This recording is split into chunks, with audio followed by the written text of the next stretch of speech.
Okay. I should have picked a flying Smash Brothers. Well, for you, we have the best thing for you. It's Cartoon Network All-Stars to the Rescue XL, or whatever it's called. Accelerate your breath.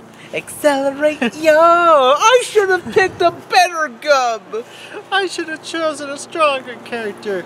So, you get to start off pretty much with Ben 10, and like, he can turn into a Four lizard aliens. monster. Yeah, he's like roar. Yeah, like one of them's a dinosaur. Then there's one that's like looks like a character that belongs on Green Lantern.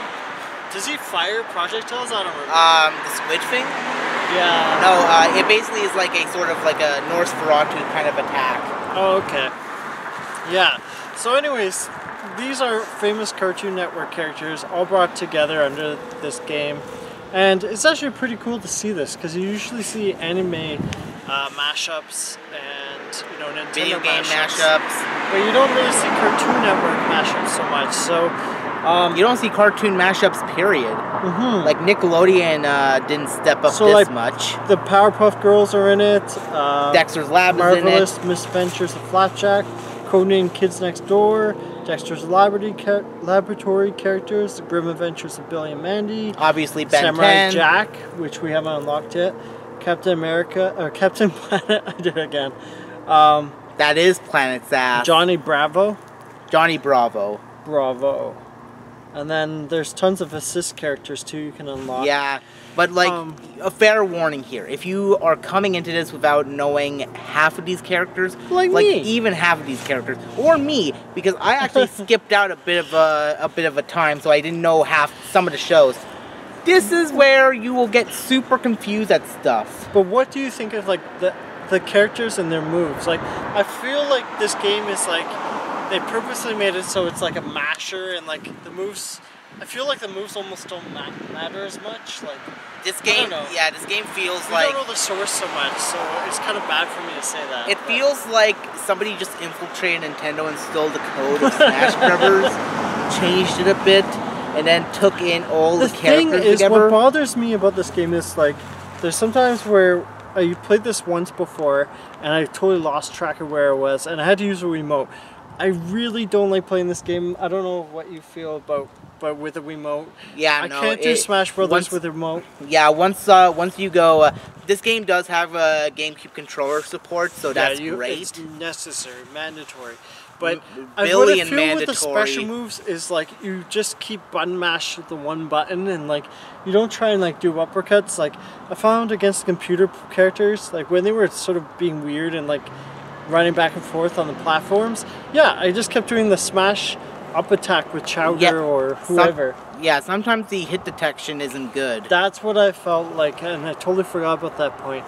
Yeah, there's that, and then like when you're attacking one direction, I feel like this got the same problem as Kung Fu Panda, is like when you're fighting in one direction, like you're stuck in that direction, you have to like totally release control. It's not like Smash where they've developed it where you can turn around and like roll away or do either or. I feel like you're kind of stuck on that one plane trying to attack. So yeah, that was one thing, and I just feel like the sound effects are good, and like it sounds like you're hitting the character, but like I feel like the actual damage, like you don't feel like the oomph, the impact of your... Yeah, you don't feel like you're doing damage. Yeah. But speaking of sound effects, the worst thing about this is that there's a huge lack of like voice acting. Yeah, and there's one voice per character, it feels like, maybe two. Yeah. So like you keep hearing the same sound effect over and over again. Yeah, like, and it's like you hear that a million times. And it's very annoying if it's like some character, like we have this character named Flapjack who just laughs when he dies, so he's like and when you keep jumping, if one player keeps jumping ahead as I would do or Nick would do just to get to the next midway point, or even like when that's all you hear. Yeah, or even like when Ben's whining, I should have picked a flying alien, I should have picked a better Smash character.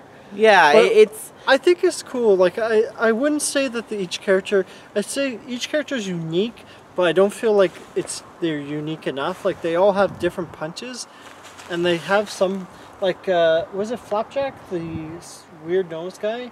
he has like a sort of cannon drill, like Cammy sort of. Oh no, that's his Captain Knuckles. Oh yeah, Captain Knuckles. Yeah. So some of them have sort of unique moves, but like just because of the way that the game is set up, I feel like the impact of those moves it just doesn't matter. Yeah, this just feels like. This feels like something like a floaty acid trip, if you ask me. And I mean, like, we had like at one point where it was during a cutscene, and you have this guy just running around with a frying pan, just whacking everything, while the characters are just talking, and it just feels like an acid trip. Meanwhile, in one battle, you had like this guy just looking out,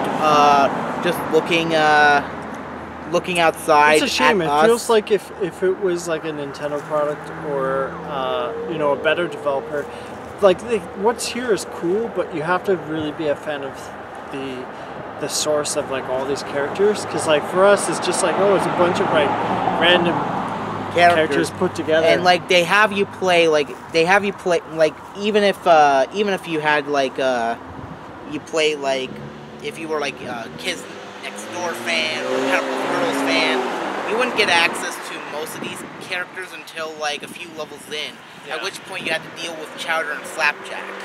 It seems like you have like 3 to 6 hours of like story mode, and then you've unlocked all the characters, and that's the end of the game. So like you have to really love the characters to pick this up, or you really like Smash Brothers, or you really love Shrek, and you're looking for another game, and it's like, or you want to just have like a random, like. But even then, this game, because there are items in this game, but I have no idea what any of them do. Yeah, and like the assist trophies are like, some of them are cool, some of them are like out of nowhere. Yeah, and just random. And again, you have to be a huge fan of all the eras of Cartoon Network. Yeah. Because if you if you can overlook the fact that, you know, the game doesn't feel like as polished as Smash Brothers, because we're kind of spoiled by Smash Brothers, I would give this game like a 7.5. You'll probably not see another beat 'em up like this in a while. This game is like 8 years old, and like it's pretty hard to get. I only found, I think, 1 copy online to buy, and it cost me almost $50, so it's pretty rare, I think. Yeah, I give this a 7 as well, if only because of the interesting story. It's like, it does feel like... and there's a voiceover narrator, and I think it's from like one of the cartoons. So. Yeah, or probably. I like it. I think so. And there's like mini hand-drawn like animations, which is cool to see, you know, sort of pushes the story along.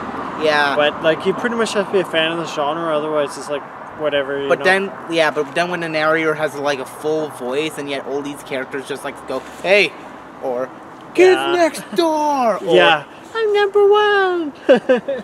So that's my take on it. You got anything else? Nah, this game is like, this game is forgettable. It's pretty forgettable. It's entertaining when you're playing it, but then like later, all I can remember is Dexter and Captain Planet and Johnny Bravo and Samurai Jack. Like it's gonna be a footnote, like, oh, this is another game that's kind of like Smash, and it has these cool characters you can't play anywhere else. But like, and there's no elephants in the room here. No, just elephants with frying pans that go around. All right, I think we should wrap it up. Bye, guys.